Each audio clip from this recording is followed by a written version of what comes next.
Comics, cards, toys.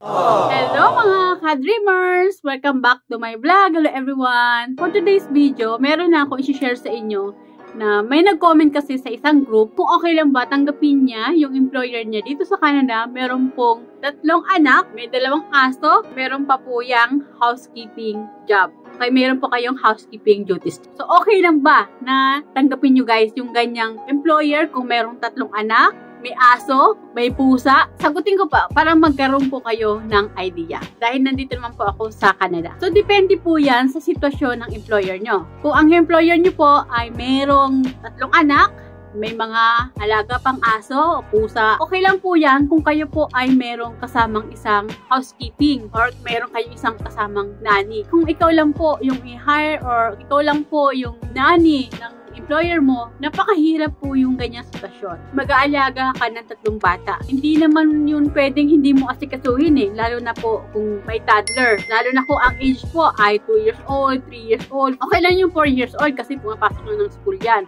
Pero kapag 3 years old, 2 years old, 1 year old sa below, ay aasikasohin niyo po yan. Okay lang kung yan lang po yung token nyo. Kung kayo po ay mag-aasikaso lang ng bata. Pero guys, hindi lang po yung magiging trabaho nyo. Siyempre, kung kayo po ay nag-iisa sa bahay, ay gagalaw din po kayo para mapanatili nyo malinis yung bahay. Kaya maglilinis ka. Tapos tutulong ka dun sa employer mo, mag-asikaso sa kitchen. Tapos ilalabas mo pa yung aso. Kasi hindi pwedeng hindi mo ilalabas yung aso lalo na kung maganda yung weather. Maganda, tanggapin mo yung ganyang offer sa'yo kung ang employer nyo po ay mabait naman at babayaran naman kayo yung overtime nyo at ilante naman.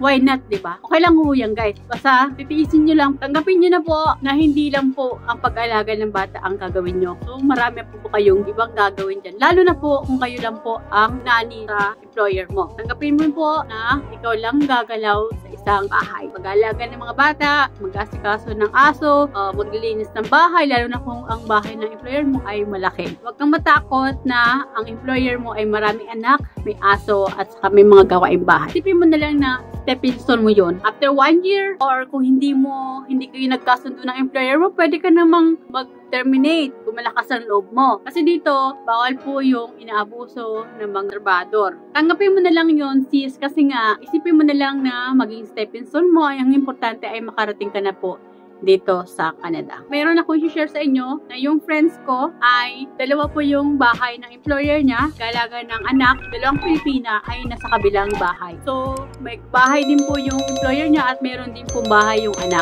3 sila, pero magkakahiwalay silang bahay. So, maganda naman po yun kasi nga, hindi mo na kailangan linisin yung bahay ng isang employer mo kasi nga, meron ka namang alaga o meron namang bahay yung alaga mo. So, walang problema yun. Meron naman guys, nag-aalaga din siya ng bata, nag-aasikaso din po siya ng bahay, naglilinis, minimaintain nyo yung linis ng bahay, saka may aso din. Pero kung ang goal mo ay makarating po dito sa Canada, ay kagatin mo na po yun, i-accept mo po kahit 2-3 yung anak ng employer mo. Kasi guys, hindi po lahat ay sinuswerte na magkaroon po ng employer. Marami po, taon na po hinihintay, hindi pa rin po sila nakakuha ng employer. So kung meron po kayong isang employer, gusto na kayong i-hire, i-grab nyo na po, huwag na po kayong maging choosy. Isipin nyo na lang, stepping stone nyo lang yon at hindi naman po kayo pang matagalan dun. Hindi naman po pang habang buhay na nandun kayo sa employer nyo na yon. Kapag okay ka na at nakapag-gain ka na ng experience, ay pwede ka na maging permanent residence dito sa Canada. Sa ulo talaga, mahirap. Lalo na kung nag-adjust ka pa, hindi mo pa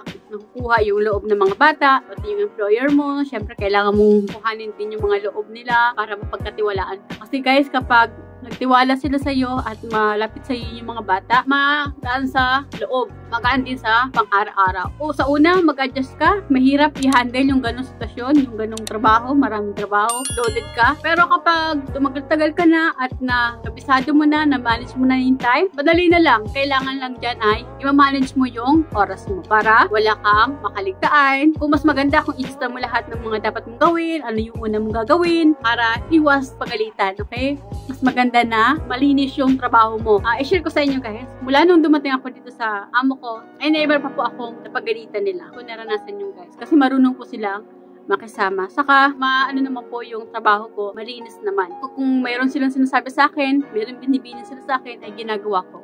Make sure po na hindi ko po nakakalimutan yung mga bilin sa akin, lalo na po kung wala po sila dito sa bahay. So, ganun lang guys. Isipin nyo lang na kaya nyo para po sa goal nyo na maging permanent residence dito sa Canada. Kasi kapag permanent residence na kayo dito sa Canada, ay pwede na po kayong mamili ng trabaho. Okay, kung ano yung pinaka gusto nyo talagang trabaho, pwede na pong pasukan yan, pwede na po kayong mag-apply kasi nga po may permanent residence na kayo dito sa Canada. Kayo na po ang mamili ng trabaho, mamili ng employer kasi nga po ay permanent residence na kayo. Sa mga nag-iisip, nagda-doubt na okay ba to, kaya ko ba to, sobrang pagod ako, dami kong trabaho, huwag nyo munang isipin nyo. Ang isipin nyo guys, makarating kayo dito sa Canada. Makarating kayo dito sa Canada at makapag-apply kayo ng permanent residence. So, kapag nilalabag naman po yung rights nyo ng employer, ay pwede po kayong magpalit ng employer kung talagang hindi nyo na po kinakaya. Sa tingin nyo ay labis na po yung trato sa inyo, hindi kayo pinapasahod ng tama, may mental abuse kayo, physical abuse,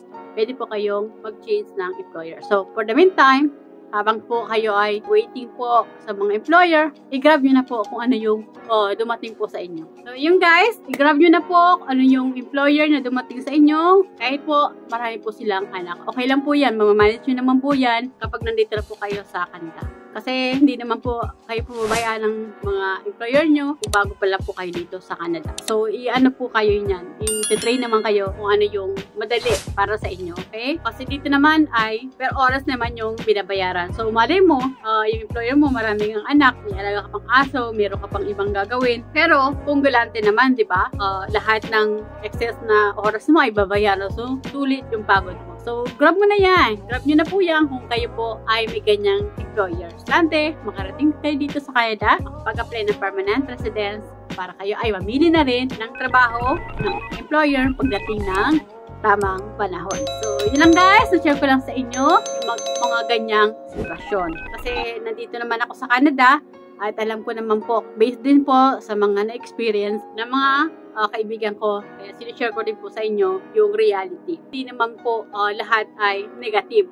Isipin din po natin yung positive para po maging okay po yung sitwasyon natin dito sa Canada. So, yun lang guys. So guys, if you find my video helpful, please subscribe naman po and do like and share rin po. Kung nagustuhan niyo po yung mga video ko at nakakatulong po sa inyo, please pakiclick naman po yung notification para ma-notify po kayo sa mga bago ko video. So, good luck po! Thank you for watching. Bye! God bless all.